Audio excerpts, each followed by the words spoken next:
learned is not about intellectual property, which is so individualistic, but rather interaction property, which is collectivistic. The shape of complexity, the shape of uncertainty is the shape of a network.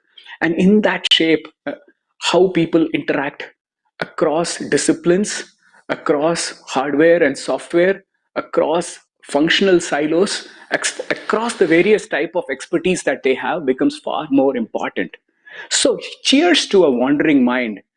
And for that wandering mind, and I want uh, the next generation to not feel as guilty as I felt of having a wandering mind. I want that next generation to say that learning happens through that wandering mind. Learning happens through that experimentation. Learning happens through that interaction. My philosophy has been shaped by this.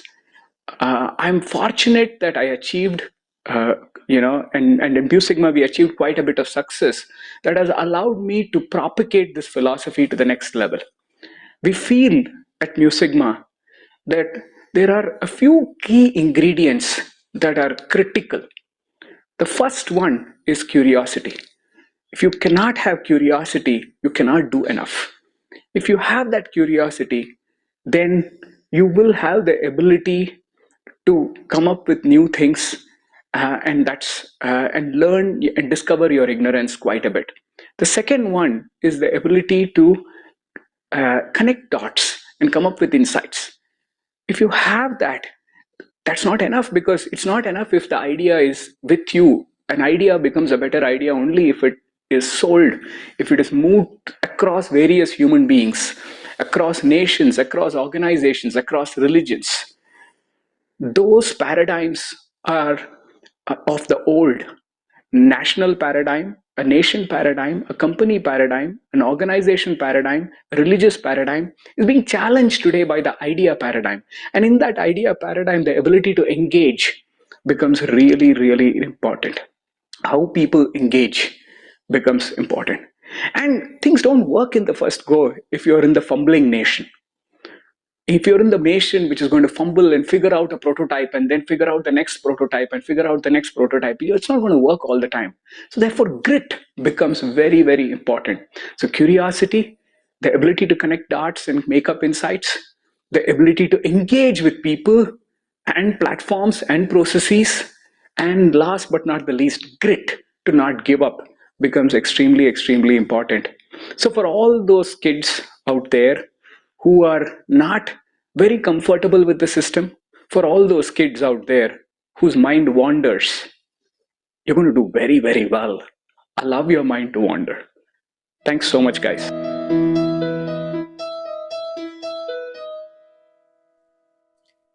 Yeah, I hope that was a very good summary of what we are looking for, what we are as an organization. And I always like to highlight this point from his talks, right?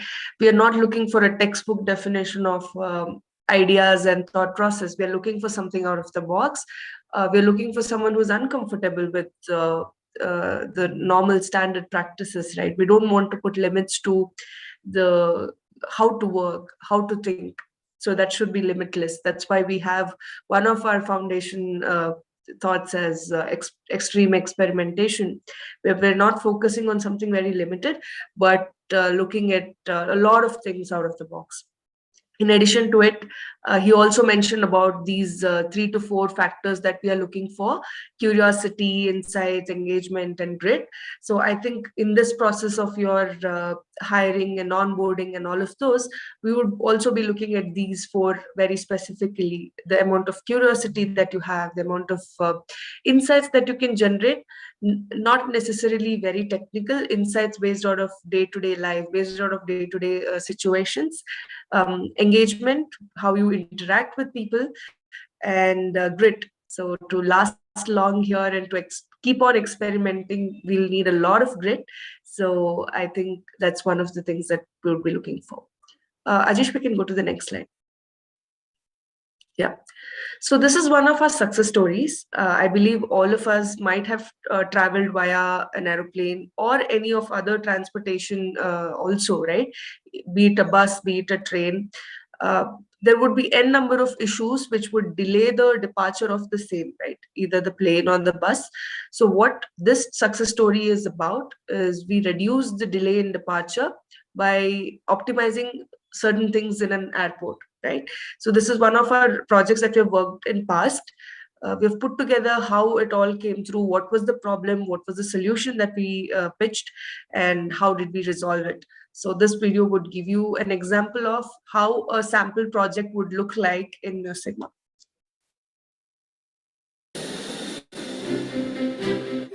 In the airline industry, the on-time performance or OTP is a standard aviation measure to track day-to-day performance. OTP of an airline directly impacts its brand image, operational cost, and customer experience.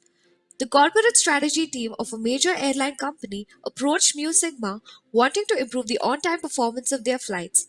We started the journey by identifying optimization of the turn time of flights as the key problem.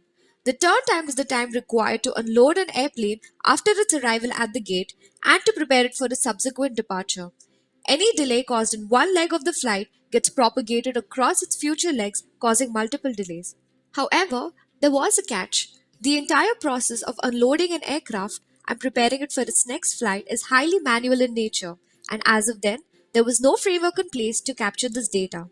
In today's world of Internet of Things, there were multiple solutions to capture this missing data with technologies like beacons, RFID, GPS, surveillance cameras, and such.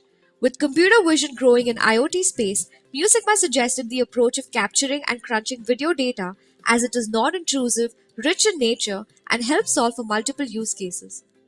In order to generate data from the manual activities during a turn, we focused on building a cost-effective prototype to capture video feed at JetBridge. The innovation labs at Mu Sigma created a prototype to record video, which would be triggered by a motion sensor only when there's traffic at the JetBridge. This prototype was 3D printed, bundled with edge devices and sensors, and shipped to St. Louis Airport for deployment. The actual data collected from deployment was used to tag and train human and baggage detection algorithms. With an exploratory mindset and a fail fast attitude, we rapidly experimented with different techniques, starting from traditional approaches and soon fixated on deep learning algorithms. With continuous training, we implemented both real time and batch processing solutions with accuracies of 96% for human detection and 90% for baggage detection. Historic data showed that some delays were due to checking in excess carry-on bags during passenger boarding. Therefore, the capability to keep track of carry-on bags and comparing it with overhead bin capacity real-time had to be built.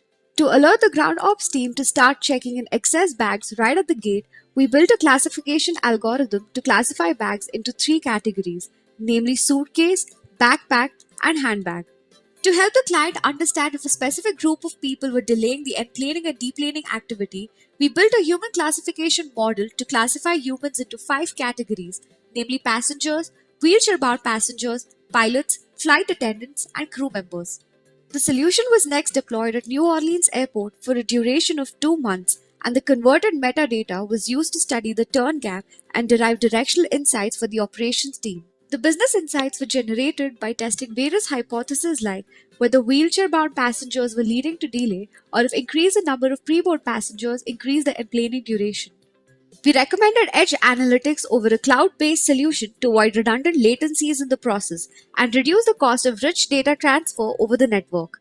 The deep learning algorithms for detection, classification, and tracking were deployed on the GPU machines in the airport using the Mu IoT platform. This enabled the team to monitor performance, modify existing codes, and upgrade algorithms remotely.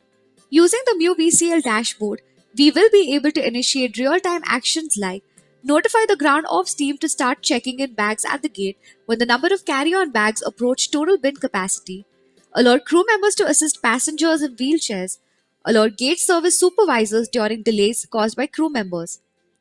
Leveraging clients' input and insights from turn data, the video analytics solution has a potential to reduce turn time by 6 to 8%, leading to an incremental revenue of $60 to $70 million per year once the solution is scaled across all airports.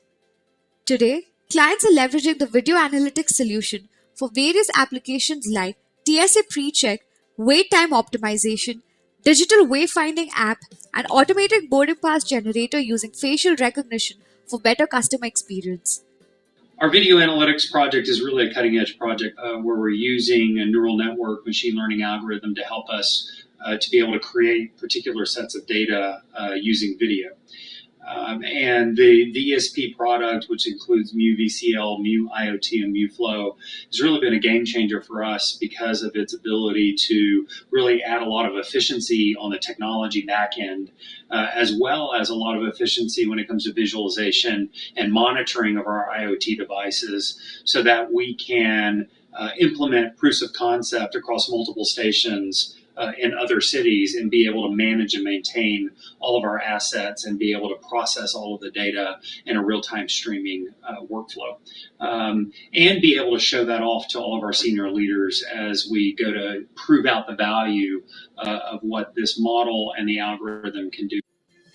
They have a competitive edge and thus the ability to envision airport of the future where several IoT use cases can be implemented, creating immense value.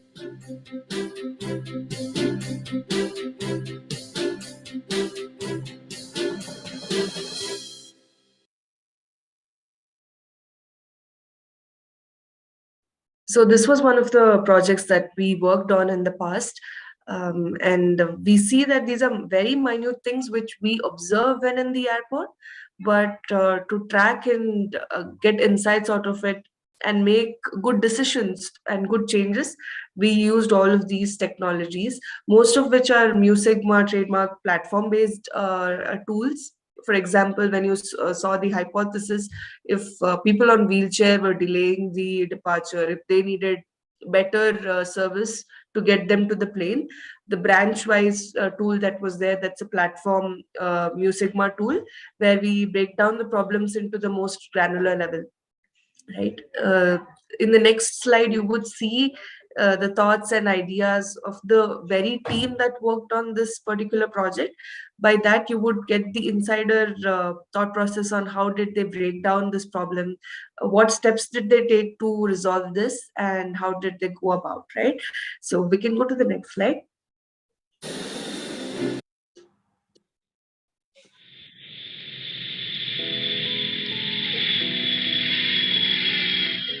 I think this was almost 2 years back when we got onto the team and we were told about this problem. And we were all fresh graduates. We were I was 6 months into the company. okay, yeah. Most of us were just fresh out of college, and it seemed like a big challenge that we were trying to take up. And also, like most problems in Mu Sigma, the only thing which is clear is the end outcome and not how we get there. So even in this case, we had to reduce the turnaround time to make it under 13 minutes, but we didn't know how we were going to do it. Moreover, the entire process of boarding, deboarding, loading, cleaning is so manual that they don't log data for it. So we were supposed to optimize something that we didn't even have the data for. Well, a lot of problems that come to Mu Sigma are problems that have not been solved before by any other organization. So we really encourage our people to boldly experiment and be creative. But very early on, we also realized that for us to scale this creativity, there are 3 key ingredients that we need to provide. One, was a lot of human energy, which is why we hire young people. 2 was the use of predictable methods to apply a first principle way of working when we solve these problems. For example, in this particular use case, we realized that reducing the turnaround time was actually a combination of multiple small problems that needed to be solved. And for us to solve this problem holistically, we had to understand that turn time would be impacted by passengers deplaning, passengers onboarding, the kind of baggage allowance that is provided to these passengers, wheel-bound passengers, the behavior of cabin crew, and so on. Third, we also realized that, while we solve these complex problems, we need to foster an environment of collaboration, which is why at Mu Sigma, you will observe that we do not have office cubicles. We actually have an open workspace. We really encourage our people to walk across to other teams, who work for different customers, different industries, and learn how they can apply their learnings to their own problems. And, in this use case, we actually also borrowed some of the algorithms from our own Mu Sigma I&D labs. So we wanted to start installing intelligent cameras in the jet bridge to start capturing our data. Now we needed the data in the right form and ensuring that it's getting the right pictures. The infrastructure to ensure this turned out to be expensive. And this was a prototype, so it had to be done at minimal cost, right? So what we did was, when we cannot put in expensive infrastructure, we decided to make it ourselves. So we 3D printed the casings for these cameras, which go up in the jet bridge to start capturing the data. Now, the data that is captured by these cameras go on to AWS Cloud, then it is sent to MuStream, where the team here digs through it, gets the insights and findings, and sends it back to the operational folks on the ground. Now, we could not waste even seconds in this data transfer process. We decided to enable edge analytics and turn this camera into a mini computer. So what we did was, we fitted it with a Raspberry Pi chipset, ensuring that computer vision algorithms run real time at the air bridge itself. Now, when you say it, it sounds like we were so sorted. But back then, I was a civil engineer who liked programming, but video analytics was beyond me. When we heard words like histogram of oriented gradients and Gaussian blurring, it sounded like Greek to me. But eventually we started experimenting, and we started off with OpenCV algorithms for object detection, and then moved on to more sophisticated ones. And object detection was just one part of it. Then came classification. And I think the hardest part was tracking objects through the frames to know that the same person is going through the jet bridge, and so that we make sure that we count that person only once, right? And this was again just a part of it. There was the fact that we had to handle the physical constraints that come along with the real location. And we had to experiment with a lot of image processing techniques, pre-processing techniques, using which we had to take care of varying lighting and crowd and movement of the jet bridge itself.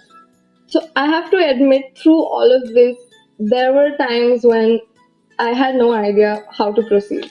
And through it, we had the support from the innovation team and also the experienced members here who helped us out technically, who guided us on how to proceed along, because this was something we had not solved before at Mu Sigma. And finally, we arrived at our final models. We used Reinspect for human detection and classification. We used YOLO for baggage classification. And yeah, within a few weeks, we were running these models, checking their accuracies, and yeah, it's great. All of this technical setup was just one half of the problem. The issue was, we did not have that real video footage where we could capture what a crew member looks like or what a pilot looks like. And then how do you do that? We can't go to the airport, so why not bring the airport here? What we did was, right in this cafeteria, we set up this mini airport. We set up this area which looked like a jet bridge, people walking around. We all dressed up like crew members and pilots. Enjoyed being wheeled around. And wheelchair passengers, of course. And trying to see how does the camera perceive these different objects, different people carrying different sorts of baggages. We needed to conduct all of these experiments so that we could figure out what's the right height of the camera and what are the right lightings that we should have in the jet bridge so that the camera could detect the images properly. Once we got all of these security clearances and got our cameras to be installed in their facilities at the airport, the next step was that the amount of data that was being generated through this process was humongous. They could not just upload all of that data and transfer it to us, but had to courier all of these hard drives to the Mu Sigma offices so that we could take all of this data, put it in our training data sets, and get all of these image classifiers to correctly identify which are the crew members, which are the wheelchair passengers, what kind of backpacks and different travel suitcases are present in a real airport. I'll be honest, this involved a lot of experiments, a lot of trials and errors, and for sure a lot of failures. Yeah, so with this, we saw their excitement while explaining the process that they went through, right? Irrespective of if they found it difficult, if they faced failures, if they were reaching nowhere. When at this point, after it is a success, when they explain it, you see that energy in them, you see that grit in them, and that grit that they would want to do more, right? So they also explained on how they did it with limited budget, with alternatives like setting up the jet bridge itself in our cafeteria. So that's something to look out for. That kind of excitement is something to look out for. Yep. We can go to the next slide.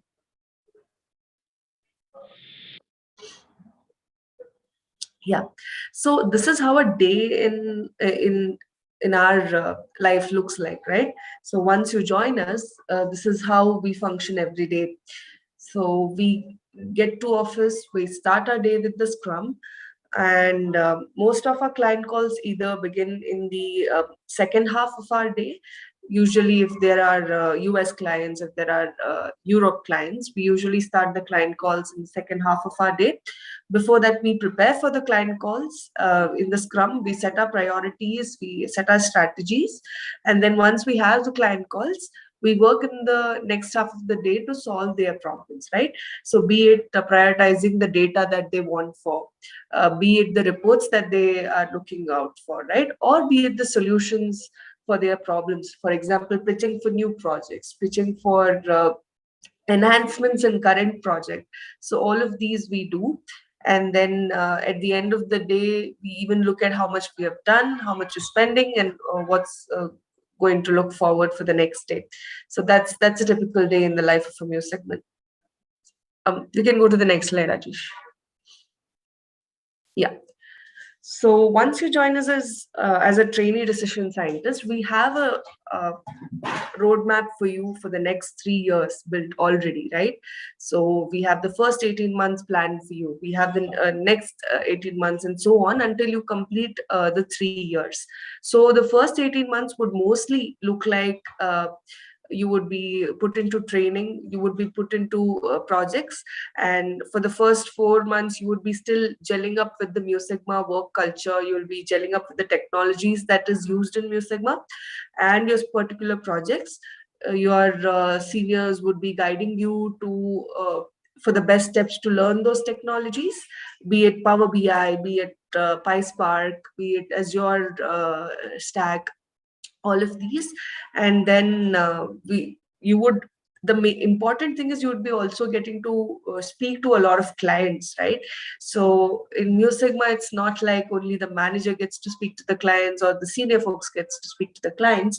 We encourage everybody who joins us to start that conversation quotient with the clients so that they get that confidence, they get that energy to lead larger conversations through when they complete the 3 years, right? When you get to a larger role, you will have to lead larger conversations. So to build that confidence, we would encourage you to start client communication right from day one that you're in a project. So that's something with the first 18 months. The next 18 months would be, you will be looking at experiencing different domains. For example, if you're first working in a retail industry, you might next want to work in a pharma industry or a finance industry. So we have projects from all of these industries, each of which would give you a very, very different experience, right? So that's that period of exploring different industries is something which is quite precious. And then when we say pre-sales pitches, some your seniors would be working on all of these pitches that is getting to go for a presentation for all of these clients to solve their problem. You would be helping them work for the internal connects. You'll be helping them gather all of the information that would be required. You'll put together your ideas and thoughts also into it. So that's the 18 months there. And in the last phase here, you would be mostly looking at converting yourself to an AL, that is an apprentice leader. You would be preparing for it. And when I say preparing for it, you'll be mostly leading a smaller team. You would be leading pitch conversations. You'll be leading enhancement conversations. So this would be mostly your phase to convert from a trainee decision scientist to an apprentice leader. And after you complete all of these 3 years, these 3 to 4 years almost, so you would be looking at being in AL and then leading a larger team.